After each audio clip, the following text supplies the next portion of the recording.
अस्सलाम वालेकुम दोस्तों, welcome back to our new video. आज हम बात करेंगे क्या गल्फ कंट्रीज अब अमेरिका से दूर हो रही हैं? क्या डोनाल्ड ट्रंप और अरब लीडर्स के दरमियान ट्रस्ट खत्म हो चुका है?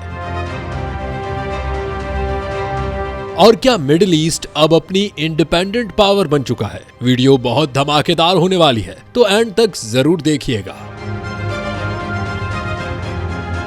अमेरिका और गल्फ कंट्रीज का पुराना रिश्ता देखिए, अगर हम हिस्ट्री देखें तो अमेरिका और गल्फ कंट्रीज का रिलेशन सिर्फ दोस्ती नहीं था, बल्कि एक डील थी। अमेरिका देता था सिक्योरिटी, वेपन्स, मिलिट्री प्रोटेक्शन, और गल्फ कंट्रीज देती थी oil, investment, strategic support. Saudi Arabia, UAE, Qatar, ये सब अमेरिका के क्लोज अलाइज रहे। लेकिन फिर दुनिया बदलना शुरू हुई। चाइना इकोनॉमिक जायंट बन गया, रशिया ने मिडिल ईस्ट में इन्फ्लुएंस बढ़ाया, और अमेरिका की पॉलिसीज इनकंसिस्टेंट होती गई। स्पेशली डोनाल्ड ट्रंप के एरा में रिलेशन बहुत ड्रामेटिक हो गया। ट्रंप ओपनली गल्फ कंट्रीज से कहता था, हम तुम्हारी हिफाजत करते हैं वरना तुम 2 हफ्ते भी सरवाइव नहीं कर सकते। ये स्टेटमेंट्स अरब वर्ल्ड को बहुत बुरी लगती थी।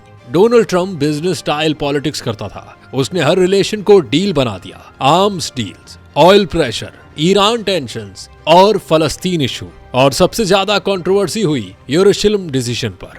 ट्रंप ने यरूशलेम को इसराइल का कैपिटल रिकॉग्नाइज कर दिया। इस डिसीजन ने पूरे मुस्लिम वर्ल्ड में एंगर क्रिएट कर दिया। अरब अवाम को लगा अमेरिका ओपनली इसराइल की साइड ले रहा है। फिर अब्राहम अकॉर्ड्स आए, जहां कुछ गल्फ कंट्रीज ने इसराइल के साथ रिलेशंस नॉर्मलाइज किए, लेकिन पब्लिक लेवल पर बहुत रेजिस्टेंस था। आज भी बहुत लोग समझते हैं ये डिसीजन प्रेशर में लिए गए, और इसी वजह से आज सोशल मीडिया पर नैरेटिव्स चल रहे हैं कि अरब लीडर्स अब अमेरिका से तंग आ चुके हैं। क्या गल्फ कंट्रीज अमेरिका को गेट लॉस्ट कह रही हैं? अब सवाल यह है कि क्या गल्फ कंट्रीज अमेरिका को साइड करना चाहती हैं? डायरेक्टली पूछें तो शायद नहीं, लेकिन इनडायरेक्टली साइंस बहुत क्लियर है। For example, China meditation. Saudi Arabia और ईरान के रिलेशंस इंप्रूव करवाने में चाइना ने रोल प्ले किया। ये पहले इम्पॉसिबल लगता था। Example number 2, oil politics. OPEC decisions में गल्फ कंट्रीज ने कई बार अमेरिका की एक्सपेक्टेशंस इग्नोर की। उसके बाद for example BRICS expansion. Saudi Arabia और यूएई जैसे कंट्रीज ब्रिक्स में इंटरेस्ट दिखा रही हैं, यानी डॉलर डिपेंडेंसी कम करना, और ये अमेरिका के लिए एक वार्निंग साइन है। आज गल्फ कंट्रीज कह रही हैं, हम सिर्फ अमेरिका पर डिपेंडेंट नहीं रहना चाहते। यही मॉडर्न जियोपॉलिटिक्स है। ट्रंप की कमबैक और मिडिल ईस्ट का अफेयर।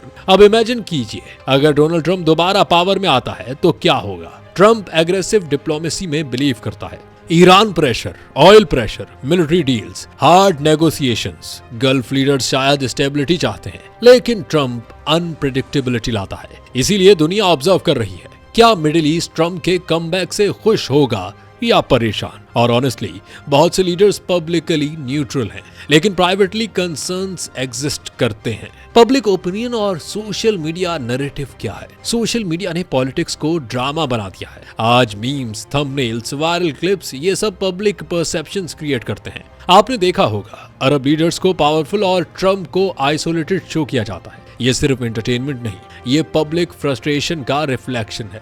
लोग फील करते हैं वर्ल्ड ऑर्डर चेंज हो रहा है, अमेरिका की मोनोपोली वीक हो रही है, और मिडिल ईस्ट अब अपनी इंडिपेंडेंट आइडेंटिटी बनाना चाहता है। तो दोस्तों, आज की वीडियो से एक बात क्लियर है, पॉलिटिक्स में परमानेंट दोस्त या दुश्मन नहीं होते, सिर्फ इंटरेस्ट होते हैं। कल जो कंट्रीज अमेरिका के बिना सरवाइव नहीं कर सकती थी, आज वही कंट्रीज ऑल्टरनेटिव अलायंसेस बना रही है। चाइना राइज कर रही है, रशिया एक्टिव है, मिडिल ईस्ट इंडिपेंडेंट हो रही है, और दुनिया एक नए पावर गेम में एंटर हो चुकी है। अब आप मुझे कमेंट्स में जरूर बताएं, क्या गल्फ कंट्रीज वाकई अमेरिका से दूर हो रही हैं? और क्या ट्रंप की पॉलिसीज ने मिडिल ईस्ट को चेंज कर दिया है? अगर वीडियो पसंद आई हो तो लाइक करें, शेयर करें, और चैनल को सब्सक्राइब जरूर करें। मिलते हैं अगली वीडियो में, तब तक के लिए अपना ख्याल रखिएगा। अल्लाह हाफिज।